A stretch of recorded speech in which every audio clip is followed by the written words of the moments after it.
Hi, everybody. I'm Nicole Mahalski, and I want to welcome you back to the Your Best Life Yet Summit. I am so excited to introduce you to today's guest. Tara L. Robinson is an inspirational thought leader, writer, speaker, life coach, specializing in the art of self-discovery and awakening to one's magic. She has been featured as a keynote speaker for many organizations, including TEDx, ConsciousCon, and the United Way.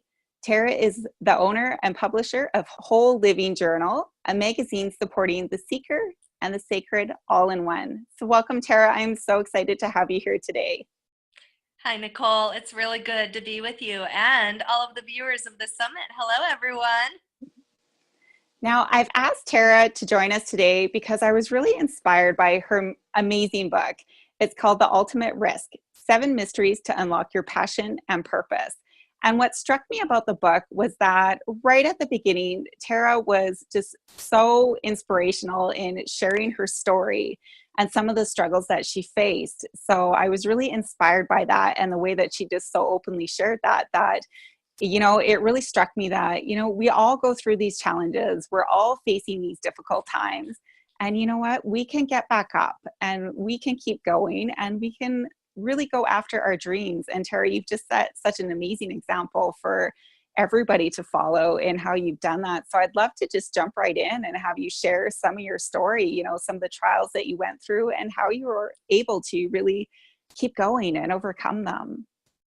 Thank you, Nicole. It's really important to me to share my personal story because I feel like it's through sharing our heart with each other is actually where the truest connection lies. And we learn the best from each other through stories. We can all spout wisdom and quotes from other teachers all day long, but it's really through our own personal journeys where we can extract the greatest wisdom and learn the most from each other, because of course that's where the uniqueness lies. All of the great truths have always already been said in many different ways many times before, but each one of our unique journeys truly is individuated, and that's where we can learn new information and inspiration from each other. It's like the breath of life. That's where the organic matter is in the moment with each of our personal stories. So thank you for asking me about mine. In fact, it was important to me to start my book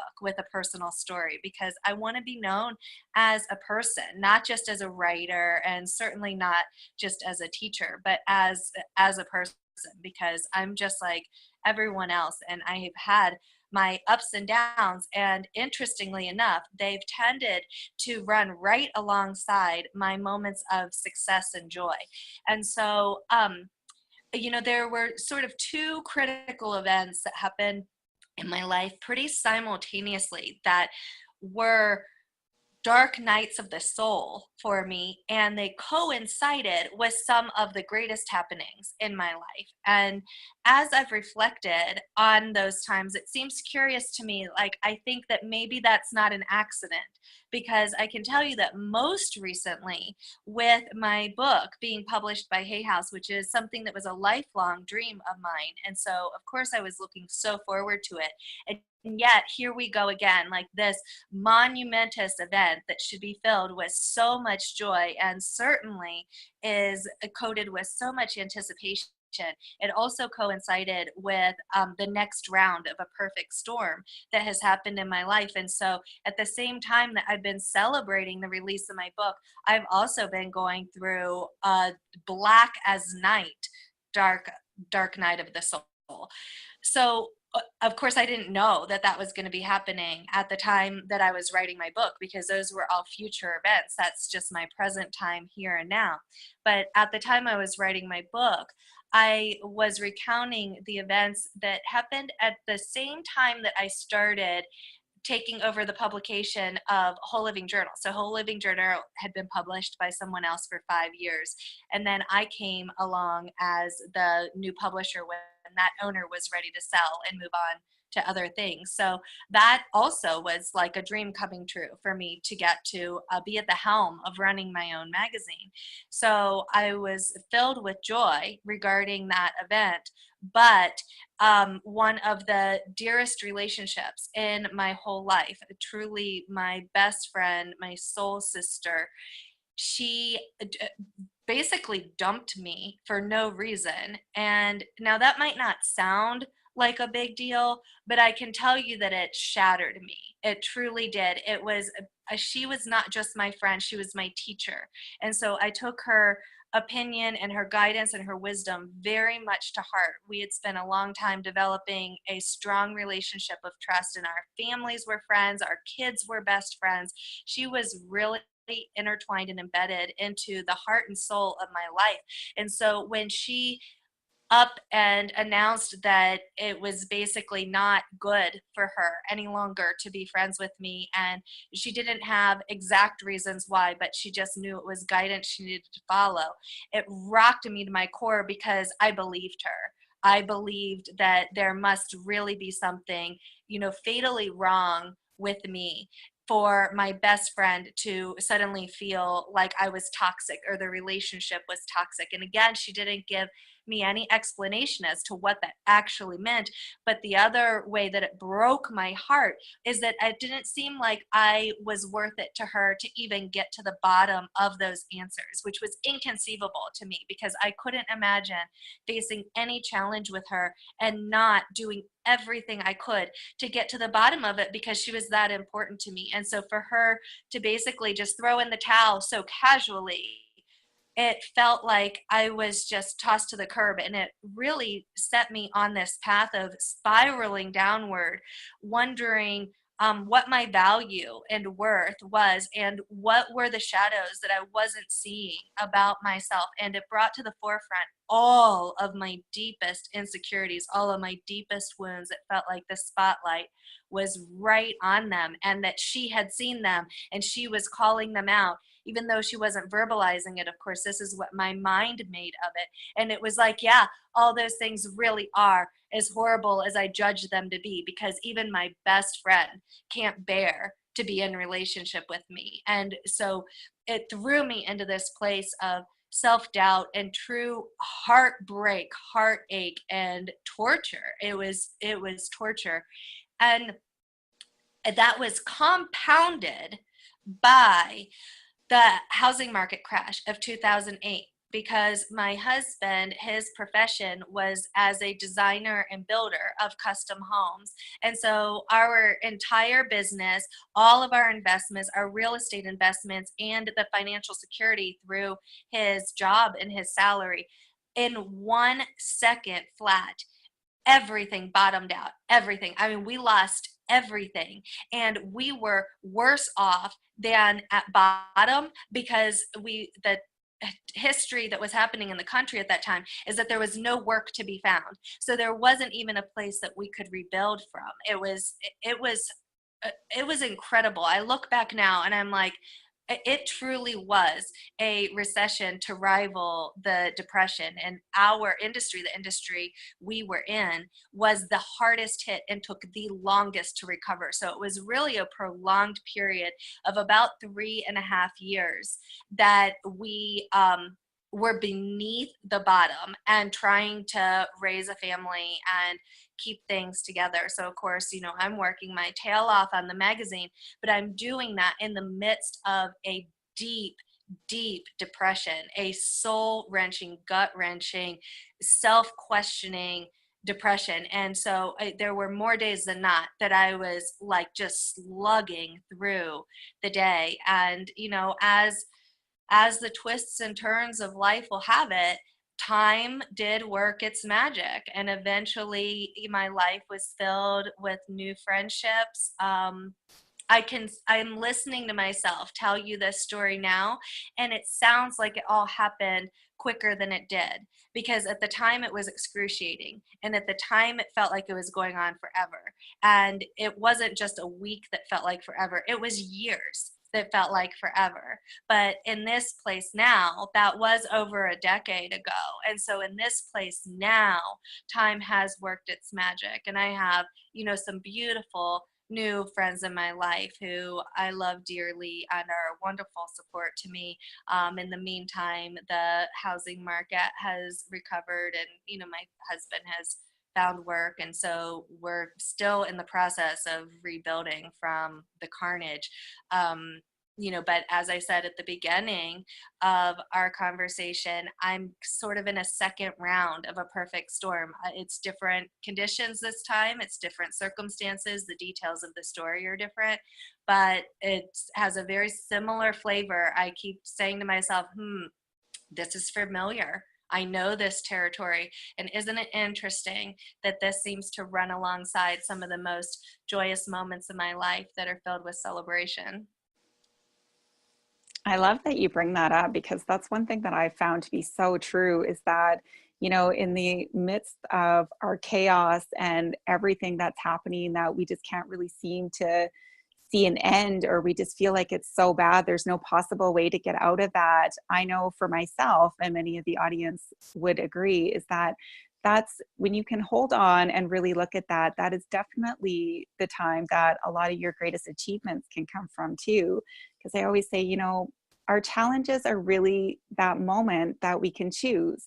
We can choose how we're going to react. So we can either choose to live there and stay there, or it's an opportunity to really shine as the person that we are meant to be and really grow from that and have those amazing experiences and embrace all the good that's going to be coming out of that and really stay focused there. So I'm glad that you brought that up and shared that with us. It's an Hmm. amazing message for sure.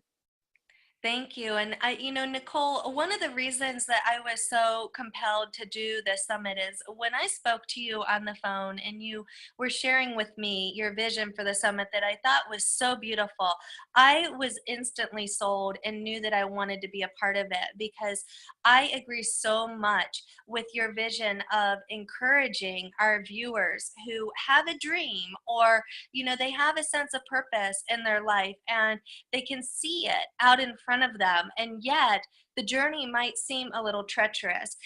And we're in a world that seems to spout this notion that success is easy. It's like every time we turn around on social media, we're being flooded with messages of like, oh, if you just take this workshop, or if you just learn this easy secret, or let me tell you how I'm making, 6 digits a year doing what I love.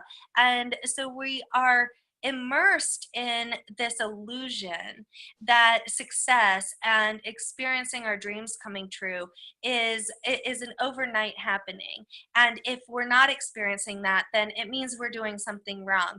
And I just couldn't disagree more. It's so important to me to inspire other people, and as especially everyone who's watching this summit. If you're feeling like you look around you and it seems like everyone else has it so easy, I just want to completely dispel that myth because it's not at all true. It's about tenacity. It's about knowing who you are. It's about knowing what you are here to do and not letting anything stop you. And that means you don't wait until there's affirmation and validation. You follow your own inner guidance, your own inner conviction that you know who you are and you know what you're here to do, and you don't need anyone else's approval, and you're not even waiting for any signs. You're not even waiting for any signs of abundance that you're on the right path. You just simply know that you are, and you keep walking that path. And it's a matter of tenacity, it's a matter of timing. And those are, the tenacity is something we can rise up into and embody it. We have an element of choice and control when it comes to what kind of tenacity we're going to show up with.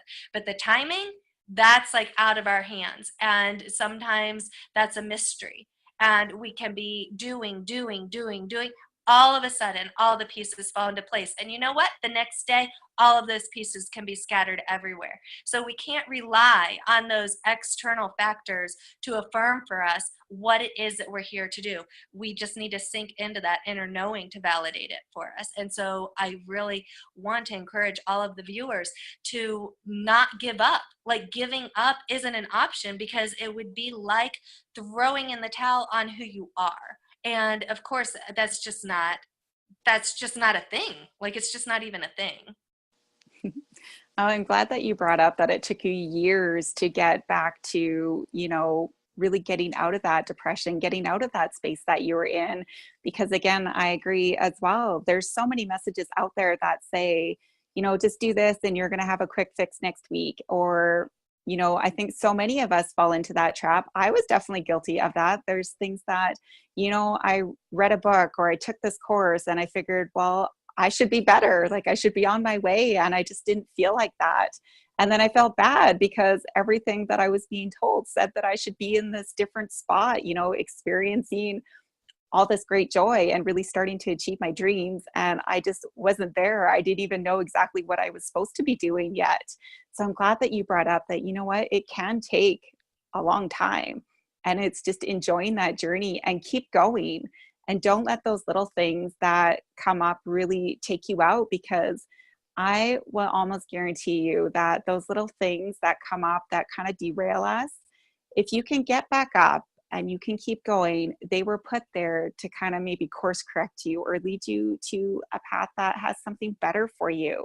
That's been my Hmm. experience for sure, is that in the midst of those, what I thought were setbacks or failures, I've actually been pushed into something far greater, something way better for myself and what I was trying to achieve.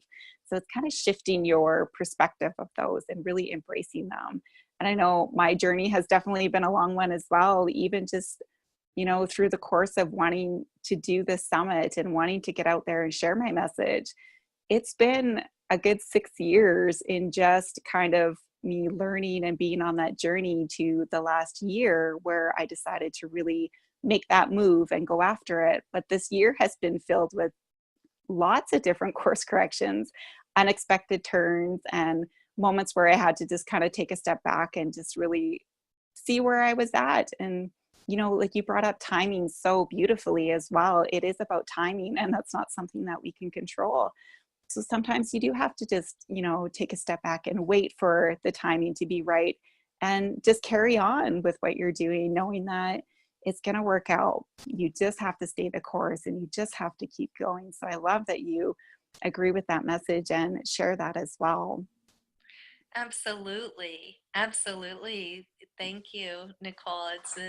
It's beautiful to hear about your own journey as well. So you too have found that as you're stepping into the full expression of who you are, you've been faced with some challenges and some setbacks too. Absolutely. And I can honestly say that if I hadn't gone through them, I wouldn't be further ahead. I would be still stuck where I was. Mhm. So I've learned to really embrace them, as challenging as they are sometimes. I've learned that they really are there to help us grow and step into who we really are supposed to be. I'm wondering, can you share with us what your inspiration was, or the reason that you really wanted to write your book and share that journey with everybody? Gosh, well, that's such a perfect segue, Nicole, because just like you said, you wouldn't be who you are and you wouldn't be where you are without those challenges. And honestly, I can say the ultimate risk has two messages at its core. There's sort of two themes that run throughout the ultimate risk, and times they overlap each other. It's sort of like a double helix, or a spiral where the lines will intersect and they become all part of the same theme. But first of all, I would love to say, do you have a copy of my book there that you could hold up to the camera, or do you want me to do that? I don't have it right close that I can grab it. Okay. Oh, here I have one. I just would like to show our viewers because I love the cover of the book so much. Can you see that? I can see that. And Yeah. it was the Okay. cover. I seen the cover first and I was like, oh, Ultimate Risk. I have to look at that. That's what really drew me into that book. Yeah, I mean, the title is amazing and the cover itself. And I certainly won't take credit for the cover design. Hay House choosing the design of the cover, the process is so fascinating. I loved every bit of it. It was like a reality TV show. It's very intricate and very involved. That's a story for another day. Mhm. But I love the way the title or the cover came out because it embodies for me a lot of what my intentions were in writing the book. So let me see if I can unfold this for you and for all of our viewers. at the core of the ultimate risk are two themes. One is that we time is our greatest commodity. We are here with a limited amount of it. And so in every moment something sacred is at stake. The question is always on the table. How are we spending our time? And sure, we can chase after things, like money and material goods or relationships that make us look good to the world, but maybe aren't satisfying on a heart and soul level. And there comes a day where we look back and we say, wow, there's a different life that I coulda, woulda, shoulda, and didn't. And so that means that really in every moment we're gambling with our lives. That is the risk that we're taking. So are we living the life that we're meant to live, or are we going to face dying with regrets? Because there is that moment in every lifetime where we get that perspective of our life and we can see that it was our own selves who were holding us back from our own magnificence and from really living life to the fullest, whatever that means for each of us. And it's not just about skydiving over Africa. It's not about climbing Mount Everest. It's not those cliche. It's more of an internal experience. We know whether we're showing up fully and whether we're showing up authentically and whether we're breathing fully throughout every fiber of our being. We know that and if we're not living that way, which is our birthright as how to live in this world, then we are called out on it by our own selves. At some point there's a wiser self inside that knows what could be. So we're always up against that. And so the ultimate risk is really a call to living in every moment as if something sacred is at stake, really cherishing the time that we have allotted to us. And then the second theme that runs through the ultimate risk, like I said, that will intersect with that theme at times, is this notion of identifying our purpose and living with a sense of passion. So how are we going to make the most of that time that we have? How are we going to win the ultimate risk and not die with regrets? Well, it's by knowing that we are on the path that we should be on, essentially, that's really calling to us in the highest way. And that gives us a sense of purpose. But what is our purpose? Each of us have a unique expression of purpose, but for all of us, there's a shared purpose. There's a common purpose, and that purpose is to be a channel for grace, a channel for love in the world. So when we think about not dying with regrets, we can look at, how did I use my life? What is the legacy that I left? What is the impression? What is the imprint of my essence that I'm leaving behind? How will I be remembered? And we can look at some of the master teachers, like Jesus, for example, who was the master of leaving a legacy, because it's over 2,000 years later and we're still talking about him. And what did he do primarily? Primarily, he was a channel for love. He was a channel for grace. He was a vessel for love in this world. And so that is all of our shared purpose. And then we all have unique expressions of how we can be a channel for grace and a vessel for love in the world. And that's for each individual to excavate and be able to define and claim and step into for themselves. But when it comes to living this purpose from our essence and cultivating our being to be potent enough that it leaves an impression and an imprint of love and grace with every person we encounter. Now, that is a matter of spiritual alchemy. And spiritual alchemy is the process we undergo when the heat and pressure is so hot that it has the ability to turn coal into a diamond. So diamonds are only formed under intense, prolonged heat and pressure. And our souls are very much like that. And so I often say enlightenment has nothing to do with the amount of knowledge someone has. Someone is not enlightened because they can, spout all of these quotes or they have all of this higher wisdom and knowledge. No. Enlightenment is when you've allowed your soul to be polished. Enlightenment is when you've withstood the heat and the pressure long enough that the core of your essence is diamond in nature. instead of a lump of black hole. And that means the path isn't easy, the journey isn't easy. But if we're going to channel grace that's hot enough to heal, if we're going to be able to withstand that kind of light flooding through us, it is crucial to build a soul with stamina. And we're only ever going to be able to build a soul with stamina by building endurance to the heat and pressure of life. And so for each of us, we're on these individuated journeys where life is going to hand us challenges. But just like you said, Nicole, every challenge we face, it strengthens us. And we're able to widen the container that we are for being a channel for grace, and more light is able to come flooding through us. And in that way, our presence becomes the most potent healing agent on this planet. Without even saying a word, we can encounter people and they begin transforming under our gaze, because that is the kind of light and grace that is flooding through us. And so I'm going to circle back to the cover of the book for a minute, because these are all of the principles I was writing about inside of the book. And then it was important to me for the manifestation of the book to be able to embody its essence. And so I had the intention that the book itself, the vibrational essence of it, would begin transforming readers before they ever even read a word inside. That the book itself would be a portal for the readers, that they could pick it up and engage it almost as you would a crystal, that you would be able to feel the vibration of it, and that it would begin working its magic before you even got past the cover page. And my gifts, my expression of being a channel for grace in this world is as a writer. I'm very much a word girl. I can't sing, I can't dance, I can't draw, I can't paint. I'm sort of a one-trick pony. But when I was writing my book, I was very conscious of how I was writing it and how I was infusing the words.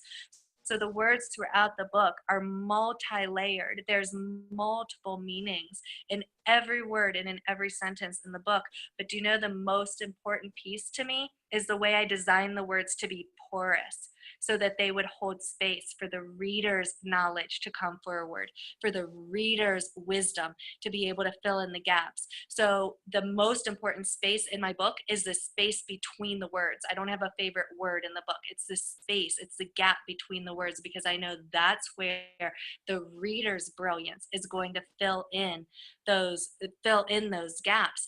And that's absolutely how we are as human beings. Instead of what we know, and instead of what we can transmit to someone, our greatest power is the space that we can hold for someone else to have their own knowing. The best way we can be in this world is to be porous, to be able to hold that space, instead of all of us running around and trying to outdo each other in terms of how smart we are, how wise we are. No, true wisdom is cultivated from withstanding the heat and pressure enough that we know how to be containers for grace and be able to hold that space for everyone's wisdom to come forward and be heard and witnessed.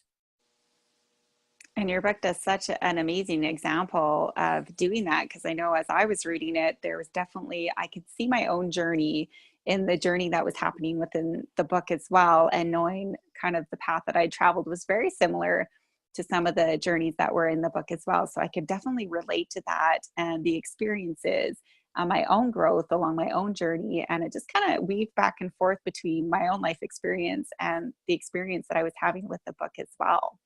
And you bring up quite a few times, I've heard you talk about the difference between knowledge and just having that knowingness. Can you maybe explain that a little bit to the audience? Absolutely. So, what is so fascinating is that scientists have discovered that our heart and our gut actually have their own brain centers. And in fact, the gut is the largest brain center, more than like our head brain. And so, knowledge is contained in our head. We process knowledge through our head space, but we really have two other minds that are functioning inside of us at all time, our heart and our gut.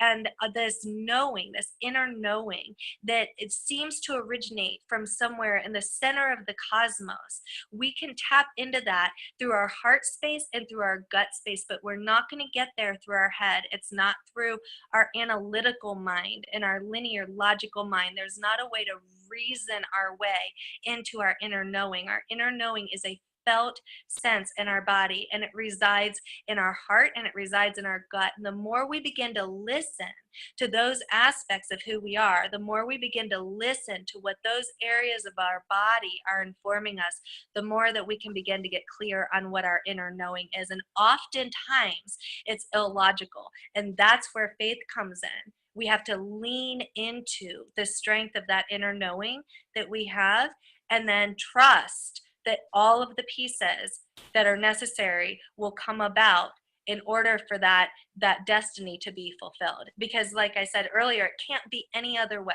It can't be any other way. And I love that you talk about that, because I know a lot of times we have that gut feeling that we should be doing this, or we should be doing something maybe a little bit different way, but maybe our brain kicks in and lets out that fear that, oh, I don't know if I can do that, or I don't know if that's really what I should be doing. But it's really trusting, in your heart and in your gut that you're getting that message for a reason, and you just have to step into that and really allow it. And even though it seems scary sometimes at the beginning, it really does move quite quickly, and you realize that that was definitely the direction that you were supposed to go, or that was the steps that you needed to take to really move yourself through whatever it is that you're going through. So I love that you bring that up. And you Yes. talk a lot about the power of intention. So can you share with us a little bit more about that, and how to really set our intentions properly and use that to our advantage? Absolutely. So intention is the driver of everything. And one of my favorite quotes is by Deepak Chopra, who says that inherent in every intention are the mechanics for its fulfillment.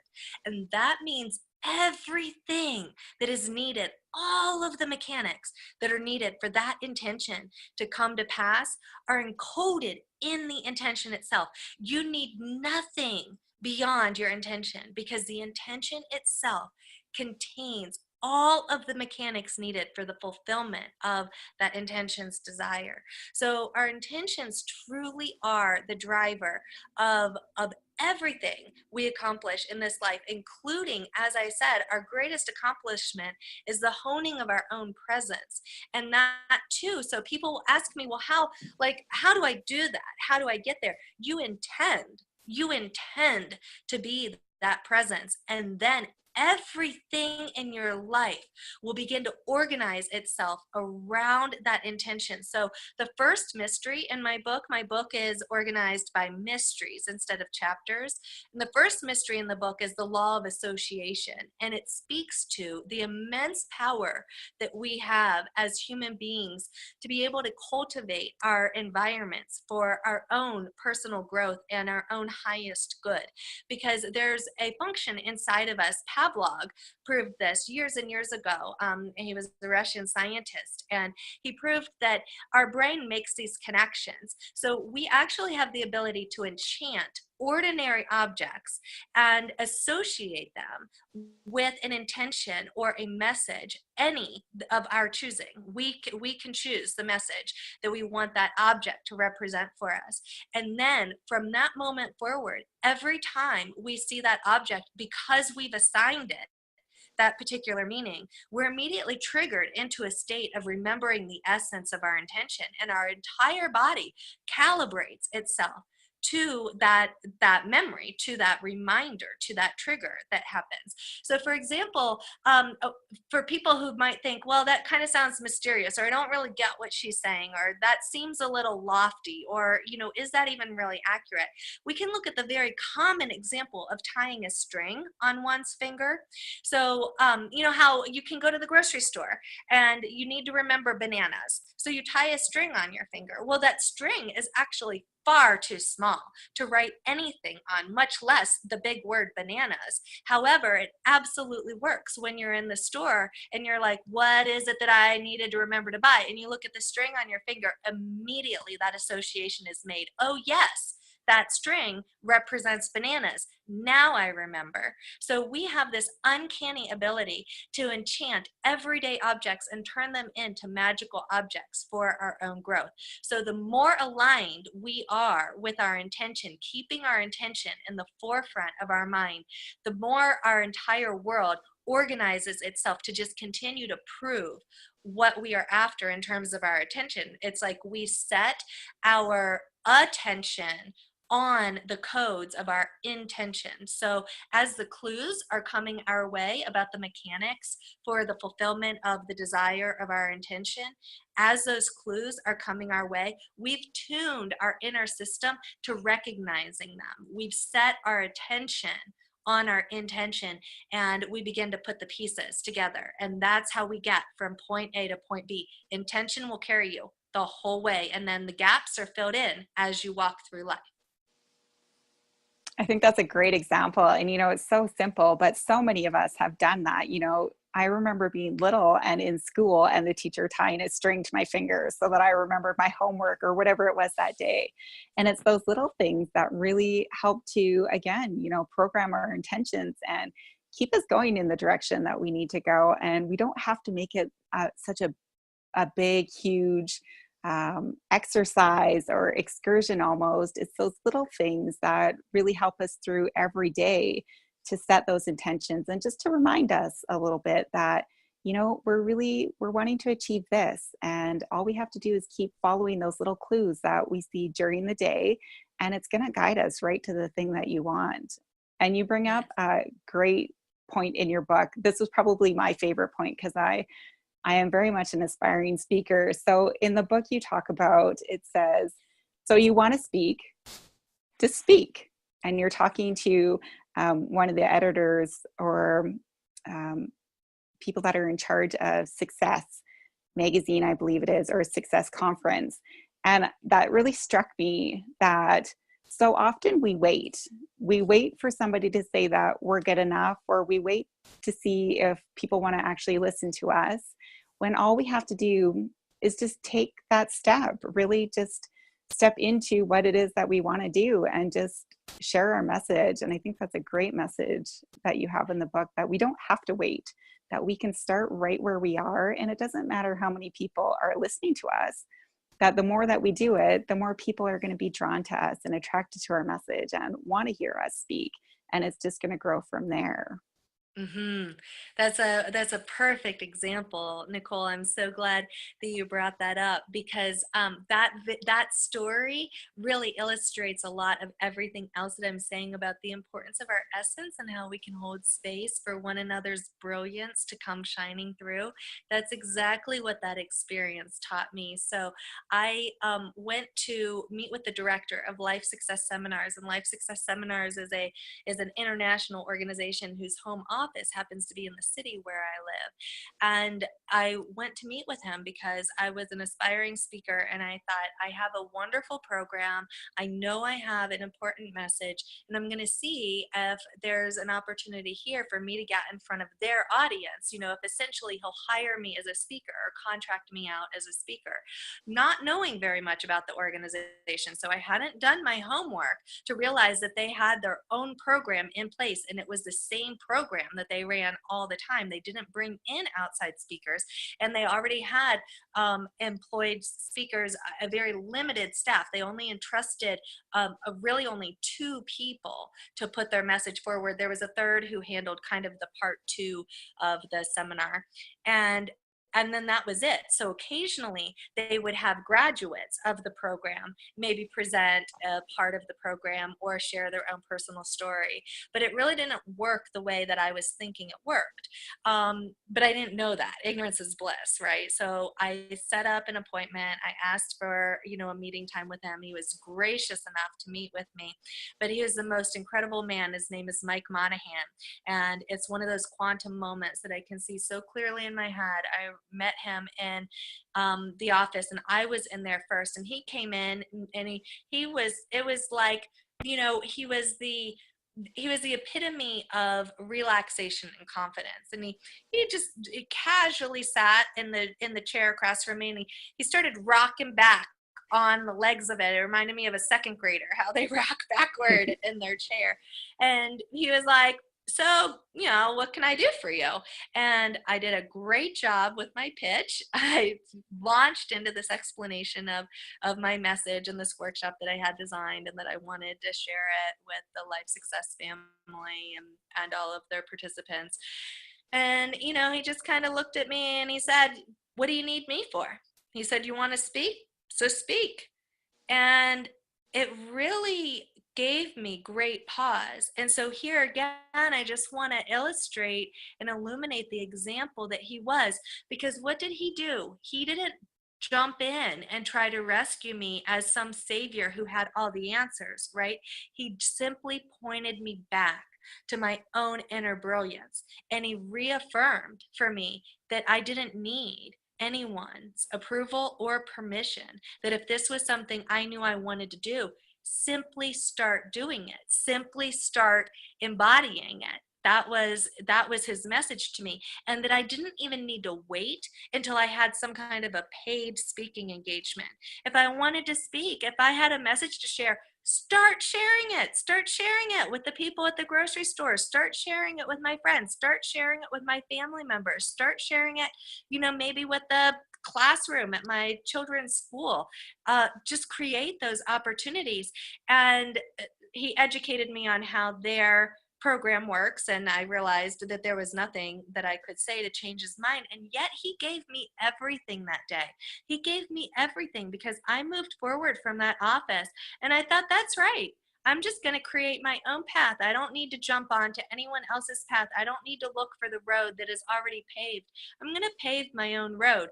And the other really valuable lesson I learned from that, it really kept me grounded into what's important, because me speaking and fulfilling my purpose is the purpose in itself. It is like the end is in the means. So if I wanted to speak, I needed to find my joy in speaking, regardless of the size of my audience. I couldn't have this criteria of, well, if there's 10,000 people at the conference, then I'm going to enjoy speaking. Or if there's 20 people in this workshop, then I'm going to enjoy speaking. And that wisdom served me so well as I moved forward, as I became the host of a weekly radio show, which even still I host this show every Tuesday afternoon.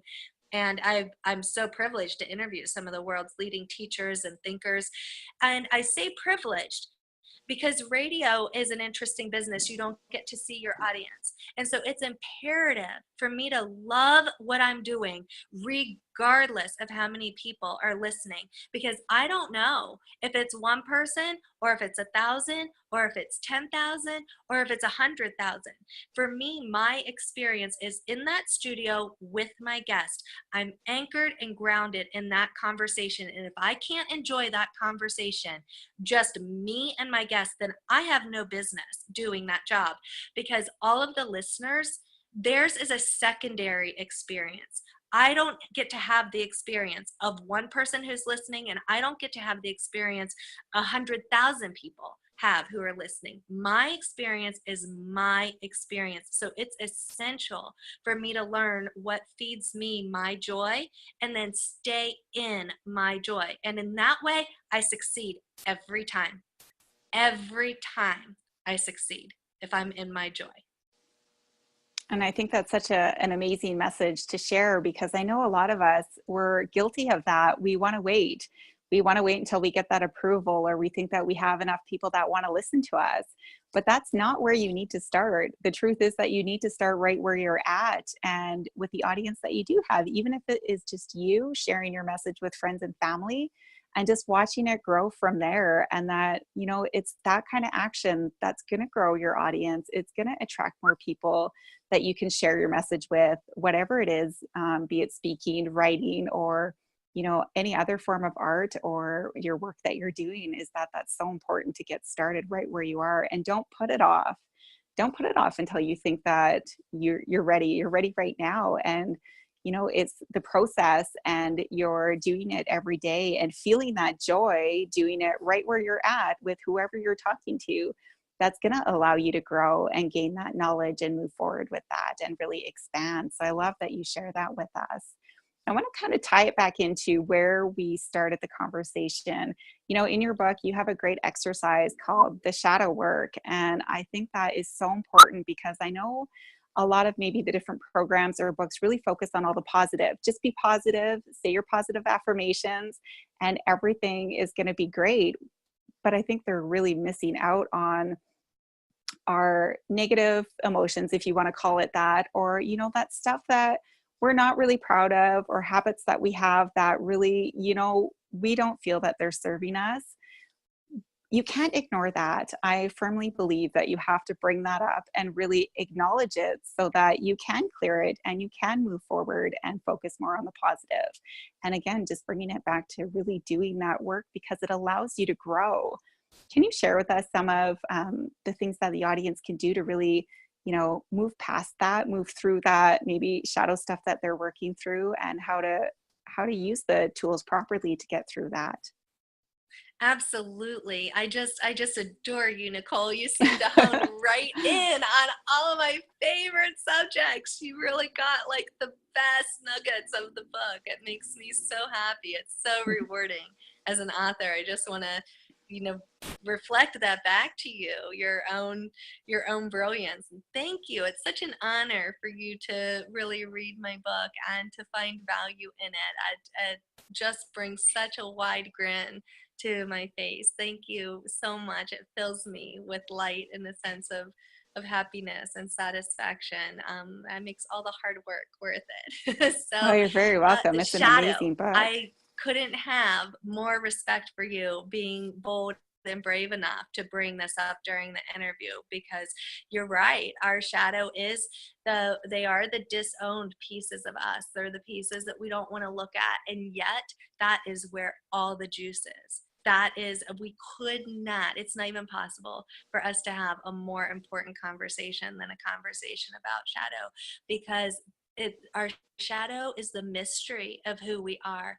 It's the part of us that has yet to be excavated, the part of us that has yet to be explored. And in fact, it is the part that generally will rise up like a two-headed dragon at the end of our life and, you know, breathe that fire in our face that we are living with regrets because we've disowned some very important pieces of ourselves. And so one of my favorite ways of beginning to work with our shadow is so simple. Shadow work itself is pretty intense and pretty intricate. And so I wouldn't even dare to pretend like I'm covering all of it in this short encapsulated explanation. I really encourage all of our listeners and viewers to open up, be willing to open this container for themselves and begin to do some research on shadow work, even if it's just your own personal research. Realize that there is a lot to learn in this arena. But, you know, with the short time we have, I can give a quick tip to get the listeners going, and that is to keep in mind the phrase, if you spot it, you got it. If you spot it, you got it. So, since our shadow really has to do with hidden aspects of who we are, how can we begin seeing those hidden aspects? We can begin looking for those in what we interpret in other people. So, if there's someone who really irks us in our life, if there's someone who really triggers us and, you know, makes our skin crawl or hits on every raw nerve we have, we can begin to say, okay, what is that about? What is that telling me about me? Let's stop pointing the finger at the other person and let's introspect and see what this might have to be reflecting to me about my shadow. If I spot it, I got it. There's a message here for me. And you know, the beautiful thing is that there's a flip side of this. There's something called the golden shadow. That means the people who we put on a pedestal. So Nicole, your example of wanting to be a speaker is a great example. So I would be willing to bet that you've been on your journey for a little while, and probably anytime you were in a situation where you saw someone speaking, either on TV or in person, there was probably a little piece inside of you that was a little envious or a little admiring of that person. Now, why would that be? It's because it's a coding of who you are meant to be. So, and it's not true for everyone. Like I use the example in my book, Tiger Woods. You know, there's a lot to be admired about Tiger Woods, but I mean, he's just not someone who does it for me. I think Tiger Woods is fabulous. I think he's an amazing golfer, but I have no aspirations of being a golfer. So there's like literally zero part of me that is envious of Tiger Woods. I can appreciate his skills and his gifts. I can admire him from a place of respect, but it's not something that triggers me into a place of jealousy or envy. So that's how we can begin to look at our shadow. Now, on the darker side, like I said, people who trigger us or irritate us, one of my favorite examples, again, a really easy example for us to begin to get our minds around this, is I was teaching. I was facilitating the Art of Alchemy workshop, which is a workshop I talk about extensively in my book, and because of the magic that happens in the crystal cave. But one of the women, when we were talking about shadow work, and if you spot it, you got it, the light bulb went on for her, and she shared with us in circle. She said, oh, she said, you know, there's a personality type that has always really bothered me. And she said, it's the know-it-alls. She said, anytime I'm in a group situation or I'm in a circle and there's a know-it-all, she said, I just can't hardly stand it.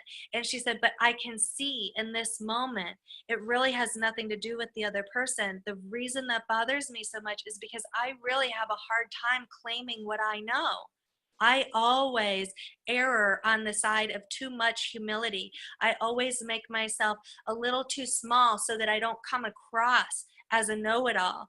And so then I'm envious of the people who have enough confidence to act like they know what they're talking about. So instead, she turns that around and belittles them in her mind, and she name calls them, you know, by calling them a know-it-all in her own head, when really it's a reflection of the personal growth work that she has yet to do.